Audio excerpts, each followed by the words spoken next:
हमारे मुंह में सीधे 32 दांत है, उनके पेट में 29 के दांत है। कि नेहरू जी ने कहा था कि अटल एक दिन तुम देश का प्रधानमंत्री बनेगा, आपने कहा था, ये लिखा हुआ है रिकॉर्ड में, आपने कहा था। तो आप एक बार नहीं, आप 2 बार हो गए। नेहरू जी तो एक बार बोले, आप हो गए 2 बार। आप तो जान छोड़िए मुल्क का। हो गए, उसको कहा दीजिए, हो गए। क्या आपने कहा था।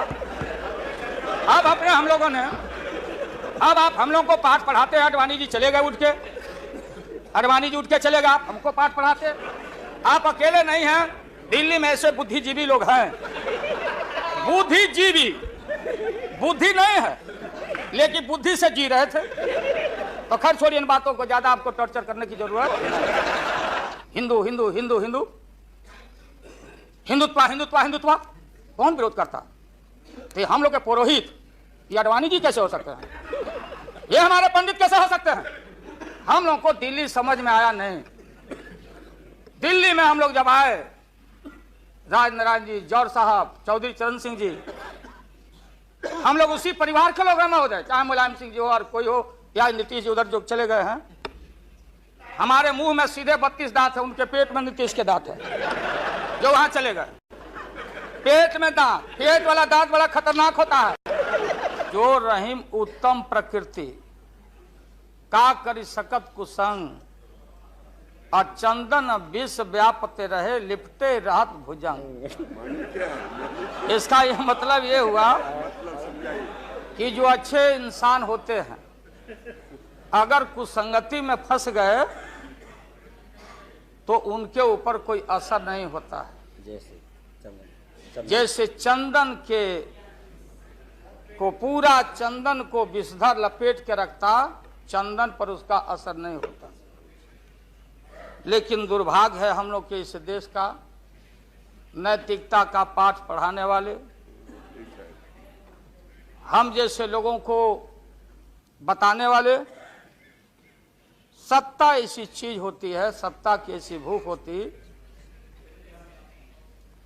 न जाने कितने राजे महाराजे, कितने रूलर आए इस देश में और बोलते चले गए हम धरती पर कब्जा कर लेंगे, हम किसी को आने नहीं देंगे।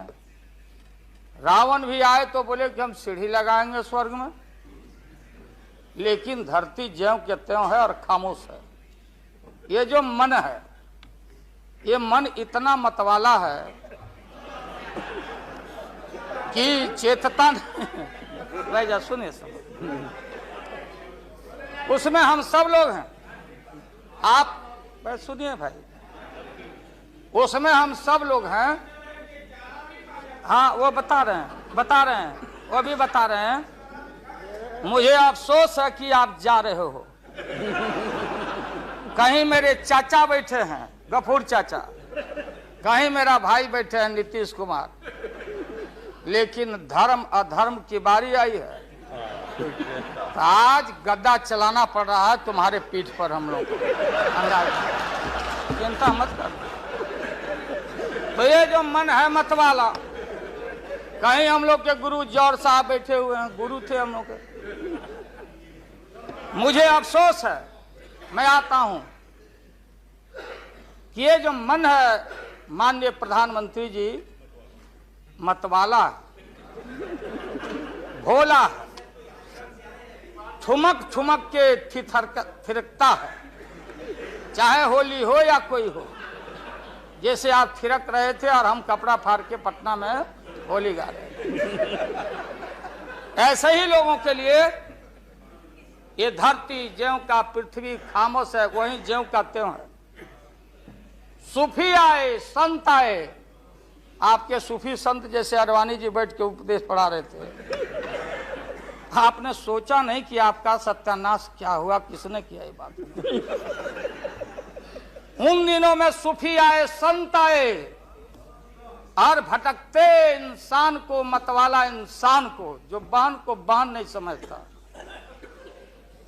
माँ को, दूसरे की माँ को माँ नहीं समझता, दूसरे के बाप को बाप नहीं करता, प्रणाम नहीं करता, तो सूफी और मौलाओं ने कहा कि दौलत, दुनिया, माल खजाना, दुनिया में रह जाएगा और मुट्ठी बांध के आया बंदा हाथ पसारे।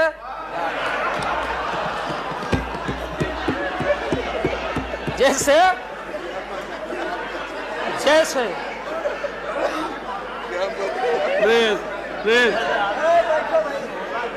लेकिन ये जो मन है, ये जो मन है मानता नहीं। आपने कहा था यहीं, अरे बन रीता वर्मा, अभी भी आपका स्वाभिमान जगना चाहिए। अरे तुमको डिप्टी स्पीकर भी लोग नहीं बना सके। बैठ जाओ, इसलिए मैं कहना चाहता हूँ। लाल प्रसाद जी, हाथ पसारे जाएंगे ऊपर। बैठे बैठे बैठे। माननीय दिन दशा आपके 13 महीने के शासन में मुझे अफसोस है। 13 महीने के शासन में हम लोग के पुराने गुरु जौहर साहब के कपड़ा में, लता में, अरे भाई रुको ना भैया, सुना करो ना, कोई परिवर्तन नहीं हुआ। आप देखेंगे कि हम लोग टाइट कपड़ा पहन के आते हैं। जौहर साहब का पोशाक देख लीजिए, और बिहार में जाते हैं तो फिर वहां पोशाक आप देख लीजिए। भाई फटा, यही स्थिति उनकी रह गई, अब उनका क्या दोष हो सकता है।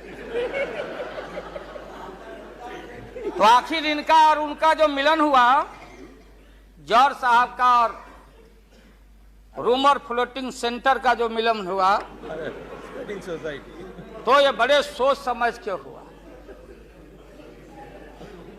तो जौहर साहब के मामले में जो भ्रष्टाचार पर सोच है, जो बताते रहे हैं, हम लोग को जेल भेजवाते रहे हैं।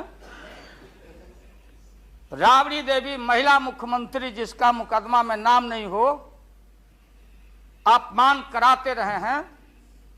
राबड़ी देवी मिलती है माननीय प्रधानमंत्री जी से मेरे साथ में। प्रधानमंत्री जी ने माना कि ये बहुत गलत काम हुआ। तो मैं फिर आऊंगा। आपने कहा था कि दुनिया का सबसे बड़ा स्काम है पशुपालन स्काम। आएगा दूध का दूध, पानी का पानी, जैसे सारे बैठे हुए लोग। अब बचा कौन है इस मुल्क में? कौन बेदाग बैठा है? और मैं इन चीजों को आज कोई छेड़छाड़, कोई बात नॉर्म्स के खिलाफ मैं जाना नहीं चाहता हूं। बातें दबाई नहीं जा सकती है। चाहे जितनी बातों को हम जहां भी थापर साहब के टीवी में या जहां भी हम कोई बातों को कह डालें, बात दबती नहीं है, अभिलेख मिटता नहीं है। अब माननीय प्रधानमंत्री जी, आपने चिंता जताई और इतिहास को, आडवाणी जी, गृह मंत्री जी ने गृह को खराब किया है।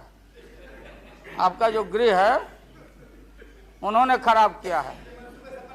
और आप मतवाले की तरह, आपका ज्यादा दोष नहीं है। मैं किसी को अपमान करने के लिए नहीं कहता हूं। मैं जन्म लिया था फुलवरिया गांव, गोपालगंज में, फुलवरिया गांव में। तो हम लोग को मालूम नहीं कि हमारे भविष्य में क्या लिखा है। तो ये गोसाई लोग एक ऐसा रखते थे पशु बैल, आंख पर मासा है, पीठ पर पैर है, बहुत छोटा नाटा है, जिसको नादिया बोलते उत्तर प्रदेश में। हम लोग अपने यहां बसहा बैल बोलते। भोला बाबा, शंकर बाबा का अवतार माने बसहा बैल। और वो जो गोसाई है, कपड़ा उपड़ा उड़ा के और हजारों चिट्टी कौड़ी उसमें साट के रखता, गेरुआ बस्तर पहन लेता। और हमारे साधु लोग जो ये बैठे हैं, देखिए, इसी रूप में रहता। वो बेचारा गरीब है,